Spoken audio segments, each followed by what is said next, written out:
সবাইকে আসসালামু আলাইকুম। কিছু কথা বলতেই হয়। তো আজকে শুক্রবারে দেখলাম আমরা ইসলামী আন্দোলন বাংলাদেশের বাইতুল মোকাররমে তারা একটি বিক্ষোভ মিছিল করেছে এবং সেখানে ভারতে যে নবীকে কটূক্তি করেছে এক পুরোহিত, তার প্রতিবাদে ইসলামী আন্দোলন বাংলাদেশের পক্ষ থেকে একটি মিছিল বের করা হয়েছিল এবং সেখানে ৩-৪ জনকে ধরা হয়েছিল। কারণ হিসেবে দেখানো হয়েছে তাদের হাতে লা ইলাহা ইল্লাল্লাহ পতাকা আছে এবং তারা জঙ্গি। মানে আবারও কি আমাদের এখানে শেখ হাসিনার মতো আবারও জঙ্গি সন্দেহ নাটক শুরু হয়ে গেল? মানে এটি কেন করা হলো আমি ঠিক বুঝলাম না। তীব্র নিন্দা প্রতিবাদ জানাই এবং যাদেরকে ধরা হয়েছে কোনো তাদের সাথে যদি কোনো সংশ্লিষ্ট কোথাও না থাকে তাদেরকে অবশ্যই তাদেরকে ছেড়ে দেওয়ার আহ্বান জানাই একজন ছাত্র হিসেবে। একজন মুসলিম হিসেবে আমাদের রসুলকে অপমান করেছে, সেটি আমাদের বুকে এসে আঘাত হয়েছে। রাসূলের ক্ষেত্রে আমরা জিরো টলারেন্স, সেটির ক্ষেত্রে কোনো কিছুর পরোয়া আমরা করবো না।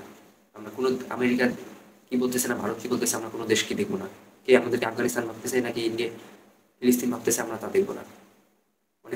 অনেকেই দেখি বলতেছেন যে এটি চক্রান্ত হতে পারে, যে আপ- ইউরোপ আমেরিকা আবার যদি ভাবে বাংলাদেশে উগ্রবাদ উঠছে এই জন্য ধরা হয়েছে, কিন্তু তাই বলে পতাকা দেখে কেন লা ইলাহা ইল্লাল্লাহ পতাকা কি নির্দিষ্ট কেন দলের, এটিকে বলতে পারবে?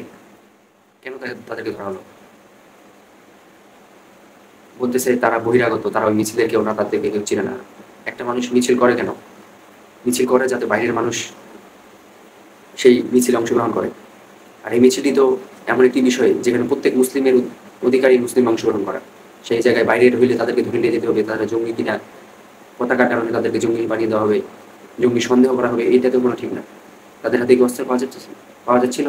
শেখ হাসিনার আমলে আমরা দেখতে পেয়েছি যে তখন কোরআন হাদিসের বইগুলিকেও তারা জঙ্গি বানিয়ে বছরের বছর বছর মানুষকে আটকে রেখেছে। আবার যদি সেই খেলা শুরু হইল, আবার যদি সেই খেলায়, তাহলে আপনারা মনে রাখবেন আবার কিন্তু আইন এখন আসবে।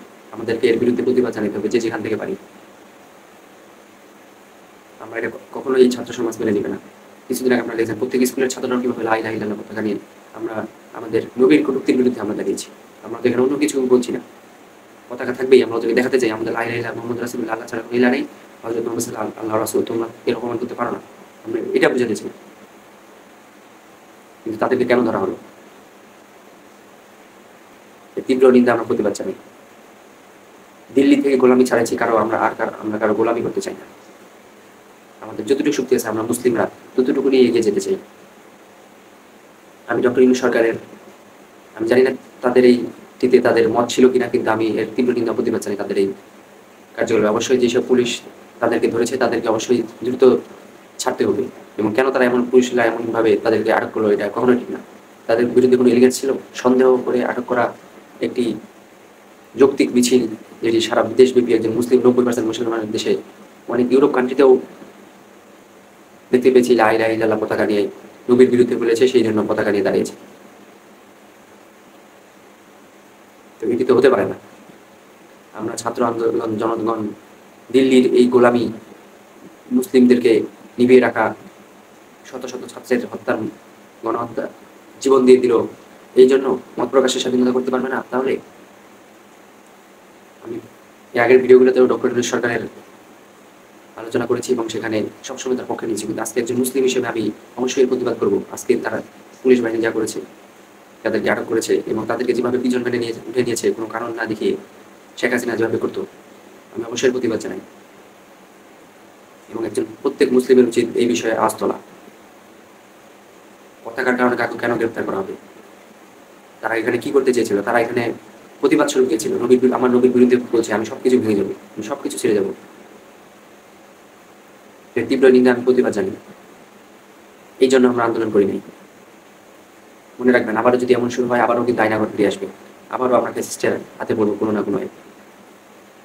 অনেকে অনেকভাবে এটিকে করছেন যে শেখ হাসিনা এতদিন এটিকে দেখিয়ে করেছিল এবং শেখ হাসিনা এখন আবার চক্রান্ত হতে পারে, শেখ হাসিনা আবার এটিকে ফ্যাসিস্টরা আবার এটিকে দেখিয়ে যে দেশে উগ্রবাদ ছড়াচ্ছে, এই জন্য সে আবার ফিরে আসতে পারে না। এমন লজিক থাকতে পারে আপনার, কিন্তু এভাবে তো ধরতে পারে না। এটা তো আবার তার স্টাইলে হয়ে গেল। তাকে আবার ইনভেস্টিগেশন হবে তার বিরুদ্ধে যৌক্তিক তার সংশ্লিষ্ট আছে কিনা। এভাবে একটি মিছিল থেকে একজন স্টুডেন্টকে শুধু পতাকার কারণে ধরে নিয়ে যাবে, কোনো এলিগেশন ছাড়া, এটি তো আমরা কোনোভাবে মানতে পারি না। কালকে তো আমাকে ধরে নিয়ে যাবে তাহলে।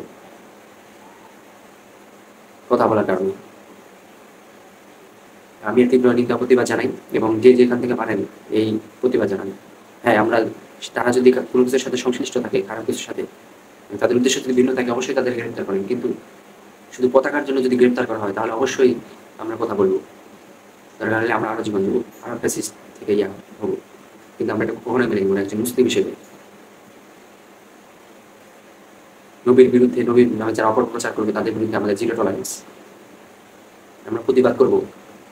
আমাদেরকে কেন ধরবেন? একজন ছাত্র হিসেবে আমি এর তীব্র নিন্দা প্রতিবাদ জানাই এবং আমি আজকে দেখেছি ফেসবুকে এটি নিয়ে অনেক কথা আমরা বলছি ছাত্র সমাজ। আবার কি জঙ্গি নাটক সন্দেহ হবে? তাদের হাতে কি কোনো অস্ত্র পাওয়া গেছে? তারা কি জিহাদের ডাক দিছে? প্রতিবাদ স্বরূপ তারা একটি পতাকা লাগিয়েছে, আমিও এটি লাগাতে পারি। তাই বলে আমাকে ধরবেন? সবাই লাগাবো আমরা। সবাই কতজনকে জেলে নেবেন? অন্তর্বর্তীকালীন সরকার ডক্টর ইউনূস, আমি তার পূর্ণ সমর্থন দিয়েছি। প্রত্যেকটি ভিডিওতে আমি তার পক্ষে কথা বলি এবং আমি চাই তিনি এইসব ইস্যুতে অনেক ভালোভাবে পদক্ষেপ নেবেন, যাতে এরকম কখনোই না হয়। এভাবে বিজন মেনে কাউকে উঠিয়ে নিয়ে যাওয়া, পতাকার কারণে, ছোট কারণ দেখে, আবার জঙ্গি সন্দেহ, যেটি আমরা 15 বছর ধরে দেখে আসতেছি, শেখ হাসিনা আমাদেরকে যেটি খায় আসতেছেন, যেগুলো সব নাটক ছিল, আবারও যাতে সেগুলো শুরু না হয় সেই দিকে খেয়াল রেখে এবং এইরকম ঘটনার তীব্র নিন্দা প্রতিবাদ জানাই। সবাইকে আসসালামু আলাইকুম। সর্বশেষ বলতে ভাই, একজন মুসলিম, লা ইলাহা ইল্লাল্লাহ আমার দিলে থাকবে। আমি সবসময় ইসলামের পক্ষেই কথা বলবো। আর লা ইলাহা ইল্লাল্লাহর বিরুদ্ধে এইভাবে যারা আমার নবীর বিরুদ্ধে কথা বলবে তাদের বিরুদ্ধে আমাদের জিরো টলারেন্স।